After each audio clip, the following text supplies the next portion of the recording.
भारताचं राजकारण नेमकं कशावर चालतं? विकासावर, जातीय समीकरणांवर, धर्माच्या मुद्द्यांवर, की मग फक्त सत्ता मिळवण्याच्या गणितावर? निवडणूक आली की नेत्यांची भाषणं बदलतात, मुद्दे बदलतात आणि राजकीय समीकरणेही बदलतात. पण या सगळ्या मागे नेमकं गणित काय आहे? आजच्या व्हिडिओमध्ये आपण भारताच्या राजकारणामागचे महत्त्वाचे घटक समजून घेणार आहोत. राजकारणाचा सर्वात मोठा केंद्रबिंदू म्हणजे सत्ता. लोकसभा असो, विधानसभा असो किंवा स्थानिक स्वराज्य संस्थांची निवडणूक असो, प्रत्येक पक्षाचे अंतिम लक्ष्य असतं जास्तीत जास्त जागा जिंकणं. त्यासाठी उमेदवार निवडले जातात, आघाड्या केल्या जातात आणि मतदारसंघनिहाय रणनीती आखली जाते. म्हणजेच राजकारणात केवळ लोकप्रियता पुरेशी नसते. कुठे कोणता उमेदवार, कोणत्या समाजाचं किती मतदान, कोणत्या मुद्द्याचा प्रभाव, या सगळ्याचं गणित मांडलं जातं. भारतीय राजकारणातील आणखी एक महत्त्वाचा घटक म्हणजे सामाजिक आणि जातीय समीकरणं. विशेषतः राज्यांच्या निवडणुकांमध्ये कोणत्या समाजाची किती मतं आहेत, त्यांचा राजकीय कल काय आहे आणि त्या समाजाचं प्रतिनिधित्व कोण करतं याला महत्त्व दिलं जातं. यामुळेच अनेकदा उमेदवार निवडताना केवळ त्याची वैयक्तिक लोकप्रियता पाहिली जात नाही, मतदारसंघाचं सामाजिक गणितही पाहिलं जातं. पण प्रत्येक मतदार फक्त जातीच्या आधारावर मतदान करतो असंही म्हणता येणार नाही. धर्म आणि सांस्कृतिक ओळख हे देखील भारतीय राजकारणातील संवेदनशील मुद्दे आहेत. वेगवेगळे पक्ष आपल्या विचारसरणीनुसार या विषयांवर भूमिका मांडतात. काही वेळा हे मुद्दे निवडणुकीतील चर्चेच्या केंद्रस्थानी येतात.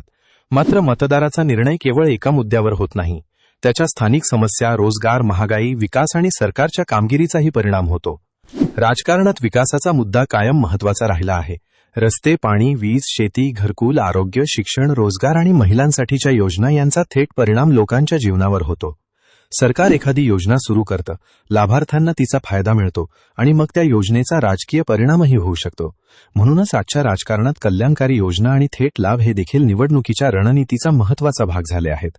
सामान्य मतदारासाठी शेवटी महत्त्वाचा प्रश्न असतो, घर चालतंय का, रोजगार मिळतोय का, महागाई किती आहे, शेतमालाला भाव मिळतोय का, तरुणांना संधी मिळतंय का?